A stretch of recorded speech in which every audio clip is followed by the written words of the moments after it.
Alright guys, Rxllout here, welcome back to another quick easy video tutorial sort of thing. Now today we're going to be going over the Maximiser inside Isotope 10, boosting our track, soft clipping it, doing loads of great stuff and bringing our mix to a great place, so let's get into it. Alright, so here we are inside the studio and we have a very basic loop I've made.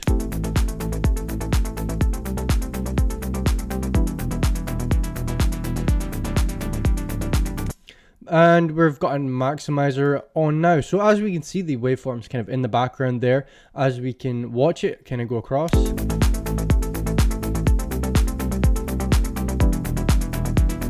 Peaking at around -5 there. We're going to go over the IRC first, which is Intelligent Release System. This is basically for the lowest latency, so LL stands for low latency. Basically use this if your PC is not able to handle high CPU things. That's kind of the best way to describe it. But all these add different characteristics and kind of styles to the sound that it will be maximizing. IRC1, smooth and thick limiting for a rich sound. IRC2,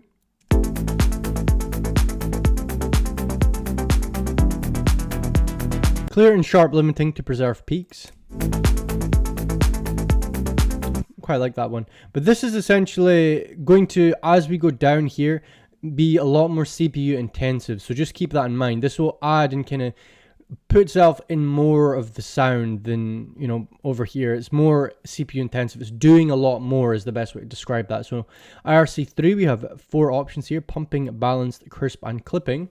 Set the timbral quality of IRC limiting. So much like kind of tonal effects, timbral is another way to just describe the sound of it. It's kind of a hard definition if I was honest, but it's just a characteristic of the sound and this will change it accordingly. So crisp, clipping, balance, and pumping. Go with what your gut tells you, go with what you feel. Now, changing these won't make a ginormous difference. You're not going to notice it too much, but just play with it and understand for yourself and pick what you like. Now, the last one here is IRC IV. I usually use the classic IRC4, which is quite CPU intensive again, but will give not really the best sound, but it'll do more and kind of be more involved and more up to date is the best way I can describe it. But go between these and decide which one you would like. Now, if you go over to the maximizer here, we can bring the ceiling down to about -1. Now this is where our top range is, so it sets the maximum output level, so our output will not go over -1. So if you bring it all the way down, it's keeping very quiet, but we don't want that. We want it either here just to avoid going above 0, or -1 for kind of a very clear mix. You can send this to like master engineers. They usually like it at -1. Threshold is the signal at which it starts limiting. So if we turn it down to here, sorry about that. If we turn it down to about here, we can see that it's making the sound a lot louder, obviously, and it's not limiting yet, but as we go over this threshold,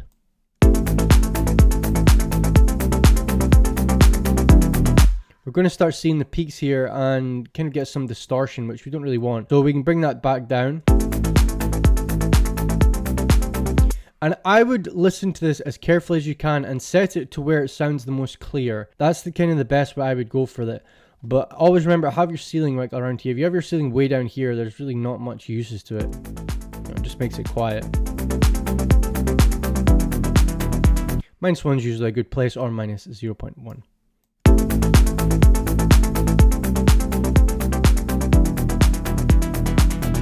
We can also learn the threshold up here. If we press this, it will learn the threshold of -11, which is, again, not as loud. Some people do -7, but yeah, this will basically boost it a bit. I'm going to turn it down because, yeah, it will make it very loud and it'll try and match this 11 LUFS, which is just a measurement of loudness. So we can do that.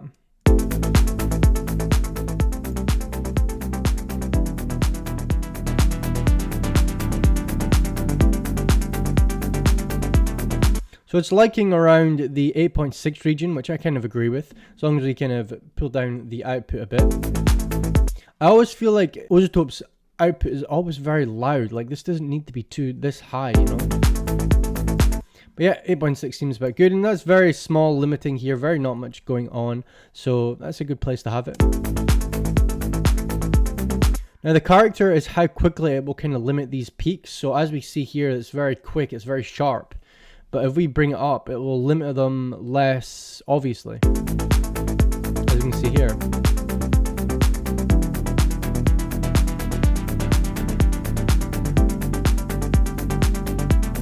And if we push it up even more, we're going to see a bit more obvious here with the limiting. So as we can see, anything kind of going over that threshold will be limited and kind of brought down.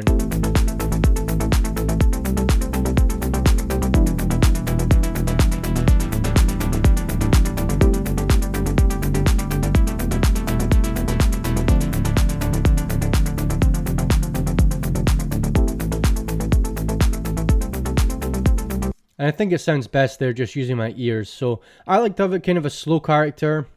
You have it fast if you want. It is all personal preference. Some of you might not even, realize the difference, but there is definitely a difference there. It has it a bit more gradual.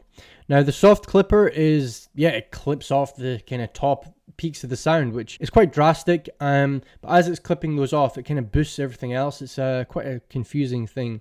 But yeah, if we turn it on, these settings mean light, moderate, and heavy. And essentially they're kind of how aggressively the soft clipper is being applied. So set a light soft clip shape that begins saturating 3 dB below the threshold. So if we turn it up here,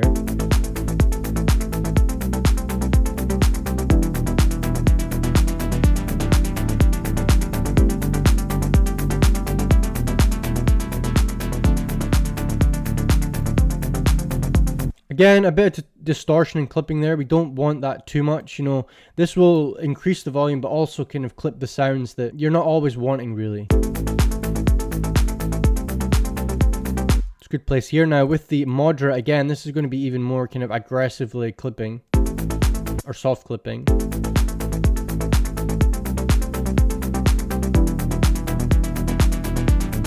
As we turn it off and listen without it, and then with it, it's really, in my opinion, bringing that kick alive, which is quite good. If we boost this, it'd be a lot more. I'll do it just to kind of show you. But to me, that's starting to sound a bit distorted, so I think about 60 is fine. And obviously the heavy, now if you're using this heavy soft clipping, again, be very conservative with it.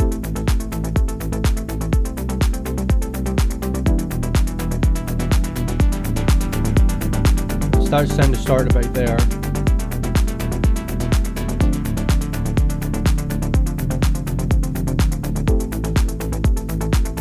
And I definitely think around 30% is sounding good, so we're going to keep it there. Now the transient emphasis, again, does what it says on the tin. It emphasizes the transients, enables transient emphasis processing with the Rxllout Maximiser. So if we turn this on, we can emphasize these transients, which are kind of like they spike up and you can hear them quite well.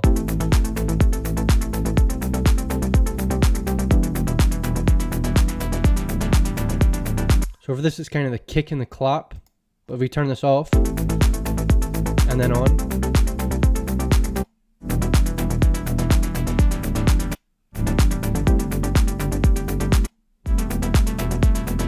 so yeah, if you're really trying to pay attention and listen to the kick there, it's definitely being kind of boosted a bit more. So it depends what you're looking for there, but that's a good place where I think it's maximized, it sounds nice, and there's not much clipping or distortion going on. So